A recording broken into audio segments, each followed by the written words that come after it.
Доброго дня, дорогие зрители! Вы на канале Печи Мельника, и я его ведущий и основатель Мельниченко Игорь. Сегодня мы находимся в деревне Сокули, СНТ Фаворит, где в этом замечательном доме в стиле Барнхаус установили нашего производства отопительную печь София 11. И вас я сегодня с ней познакомлю. Вот мы находимся в доме. Отопительная печь установлена в самом большом помещении этого дома, а именно в совмещенной гостиной с кухней. Очень часто современные планировки делают именно в таком стиле, когда кухня и гостиная совмещена. И, как правило, отопительную печь нужно ставить именно в это место. Инженер, когда приезжал на объект, выбрали более конкретное расположение относительно лак, стропил, которые находятся в перекрытии, чтобы мы их не резали и они сохранили несущую конструкцию. Ну а теперь давайте распалим печь. Печь у нас подового типа, поэтому укладываем сразу крупные дрова с нижней части. Использую я березу камерной сушки. Сегодня я своим классическим набором мужским для растопки. Это березовые дрова камерной сушки, это сухое топливо в виде таблеточек и это небольшая горелка для того, чтобы более быстро растопить. Заметьте, щепки я не делал. Сегодня мы обойдемся без них, будем использовать березовую кору и сухое топливо. Попробуем. Расставил одно полено и второе полено в ряд, посередине накидал березовую кору и наше топливо. Но прежде чем распалить, нам необходимо обязательно открыть заслонку на подачу воздуха и заслонку шиберную на выход дымовых газов из трубы. Немного подогрею дымоход, буквально минуту. Заметьте, дверца открыта целиком и полностью, но при этом дым в помещение не валит. За счет того, что диаметр дымохода подобран правильно и система вытяжки сделана грамотно. И закрываем. Дверь я сразу целиком не закрываю на замок, чтобы был дополнительный присос воздуха через щели. Тем самым мы увеличим поток и печь быстрее растопится. Буквально через 5-7 минут, когда крупные дрова схватятся, я уже закрою. А пока давайте поговорим о технических характеристиках самой печи. Первое, о чем необходимо знать, о мощности. Мощность отопительной печи порядка 10-12 кВт. Минимальная же мощность, конечно же, это около 6 кВт, пиковая максимальная порядка 15.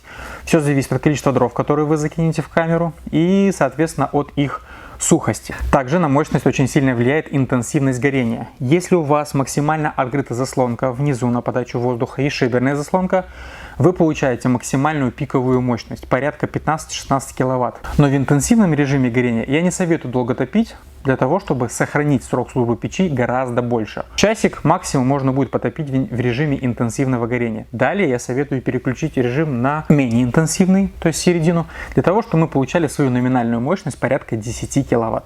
Далее вес. И здесь самое интересное. Отопительная печь весит около 350 кг.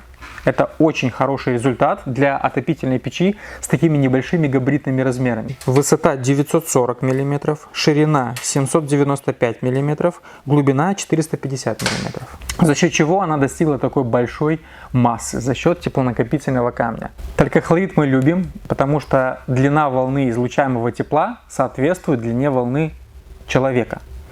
И именно поэтому его очень часто используют для отопительных печей. Мало того, он тяжелее, чем камень, потому что одинаковый габаритный размер трикохлорита гораздо тяжелее, чем обычный кирпич. Именно поэтому даже меньший габаритный размер позволяет вытащить большую массу. Поэтому мы используем трикохлорид как отделочный материал и теплонакопительный материал для отопительных печей. Ну и не забудем про саму каминную топку. Наше производство каминная топка называется София 11. Она тоже нелегкая, порядка 150-180 кг. Опять же, за счет чего мы добились такой высокой цифры? За счет шамотного кирпича, который уложен внутри. Он толщиной 40 мм напилен на производстве специальным образом так, чтобы плотно друг к другу вставали кирпичика и не было больших щелей, как, к примеру, на других отопительных печах и других производств. Хороший отопительный прибор, каминная топка, которая имеет очень высокий коэффициент полезного действия, зашитая в теплонакопительный камень. Ну, не это ли чудо? Коэффициент полезного действия отопительной печи порядка 80%, за счет чего мы получили такую высокую эффективность. Подовый режим горения, вторичный дожиг, система очистки стекла, высокая температура в топочной камере. Давайте по порядку. Как я ранее сказал, у нас воздух подается именно сверху. Соответственно, у нас не колосниковый режим горения, а подовый режим горения. Подовый режим горения, я считаю, что он гораздо интереснее. За счет того, что воздух обхватывает всю топочную камеру со всех сторон, и у вас дрова догорают в каждой точке пода. Что в углу, что и по центру. Если мы рассматриваем колосниковый режим горения, то там, как правило, чаще всего горят дрова именно на колоснике. А справа и слева в дальних углах, если температура низкая в топочной камере, то они даже не догорают, и остаются такие комочки недогоревшего дерева. Поэтому в этом прелесть подового режима горения. Очистка стекла. У нас большое панорамное остекление, то есть большая панорамная дверца. И не хотелось бы, чтобы она была загрязнена копотью, либо сажей. Поэтому очень важным моментом я уделил для того, чтобы рассчитать подачу воздуха на очистку стекла. И здесь она хорошо работает, как мы видим, уже около 10 минут мы распаливаем печь, топим в режиме интенсивного горения. И стекло у нас чистое, даже не намека на копоть. Далее система вторичного дожига. Как правило, она позволяет дожигать недогоревшие газы внутри в топочной камере, которая находится на поду. Поднимаясь наверх, добавляя кислород, добавляя высокую температуру, мы поджигаем недогоревшие газы. Тем самым вторичный дожиг может поднять температуру горения и может поднять коэффициент полезного действия печи на 20%. Поэтому в базе, если у печки нет вторичного дожига, либо он плохо реализован, там коэффициент полезного действия порядка 50-60%. Если мы добавляем вторичку, КПД сразу же повышается на 20%, но имеется в виду рабочая вторичка. То есть вторичный дожиг, он должен работать действительно, там воздух должен подаваться, а не просто 4 отверстия или 5 отверстий на задней стенке, и мы думаем, что там есть вторичный дожиг. В совокупности со всей этой историей мы получаем очень энергоэффективную, теплоемкую и, не побоюсь этого слова, красивую отопительную печь. А теперь пару слов о проекте. Печь нельзя просто так поставить на негорючее основание. Пол обязательно должен быть защищен не только под печью, но и впереди печи. Именно поэтому мы печь установили на лист шириной 1 метр и глубиной тоже 1 метр. Впереди притопочное расстояние перед дверцей порядка полуметра. Поэтому если вдруг угольки выскочат, не дай бог, конечно, чтобы это происходило, но если вдруг при каких-то условиях выскочат угольки, они упадут непосредственно на лист из металла. Поэтому с вашим полом, с вашим основанием ничего не случится. Далее задняя стенка. Заметьте, у нас здесь дом, внутренняя отделка зашита в имитацию бруса, и мы заднюю стенку не защищали. И это неспроста. Наша отопительная печь может располагаться от деревянной поверхности на расстоянии 250 мм. Мы добились этого показателя за счет дополнительного экрана сзади и дополнительного рекуператора, который отбирает тепло у задней стенки и направляет его непосредственно внутрь топочной камеры.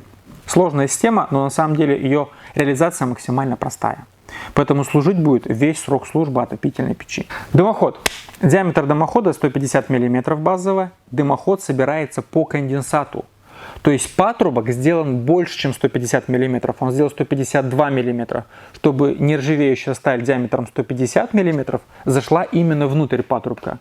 Тем самым конденсат, который, возможно, будет образовываться в трубе, он будет капать непосредственно на саму топку и там сжигаться. Это очень важный момент, потому что те производители, которые делают немножко наоборот, я их не понимаю. То есть конденсат не должен оседать на печке, он должен заходить внутрь и там сжигаться. Это очень важный параметр и очень важный момент, который опять же влияет на увеличение срока службы печи. Дымоход здесь сделан в стиль этого дома. Мы его покрасили в черный цвет, диаметр 150, наружные 250 мм. Трубы выполнены из высококачественной нержавеющей стали марки AISI 304 толщиной 0,8 мм. Это внутренняя труба. Первый этаж мы прошли через подкровельное перекрытие. На данный момент потолок еще пока не подготовлен, поэтому мы опустили фланец на высоту отделочного материала потолка. Тем самым в будущем заказчик может спокойно подойти к этому фланцу и прикрутиться. Это очень важный момент. Далее прошли разделку по нашей технологии. Не буду рассказывать, как мы это делаем. Мы это делаем грамотно и с соблюдением СНИПов пожарной безопасности. Кровля у нас фальцевая. Очень интересный вид кровли. И выполнили мы ее по нашему классическому решению по гидроизоляции. Это восстановили гидроизоляционную мембрану, поставили резиновый мастер-флэш для того, чтобы водичка не проникала, и сверху закрыли это все металлическим узлом прохода кровли с отгибкой в 30 мм, потому что высота ребра у фальцевой кровли порядка 28 мм. На кровлю дымоход мы покрасили в RAL 7024, который соответствует цвету крыши. Также мы от спуска лавины защитили трубу снегозадержанием. Оператор заметил, что в кадре видно, как печка поддымливает. На самом деле это процесс полимеризации жиростойкой краски к металлу. Это означает, что краска запекается. Печь новая, мы буквально первый раз ее протапливаем. То есть заказчик до этого не топил. Монтажники ее установили около недели назад и сделали просто первичную протопку на 15 минут.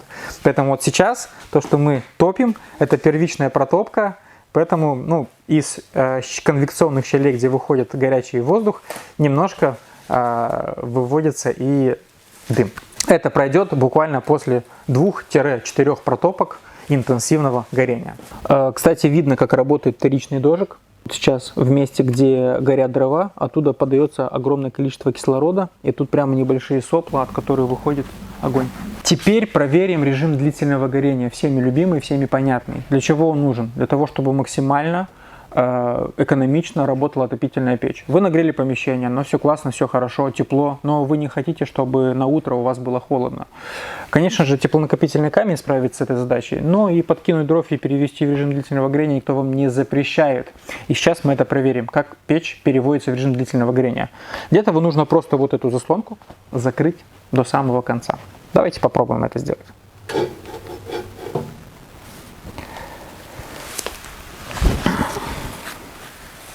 У заслонки специально есть небольшие отверстия, которые не закрывают подачу воздуха на 100%. То есть мне не нужно создать вакуум в топке. Мне нужно, чтобы хотя бы немножко подсасывало, чтобы она просто стекло не разорвалось. Так делают практически все производители мирового класса. Заметьте, печь перешла в режим длительного горения, и буквально тут-там видны небольшие языки пламени. То есть это и называется режим длительного горения.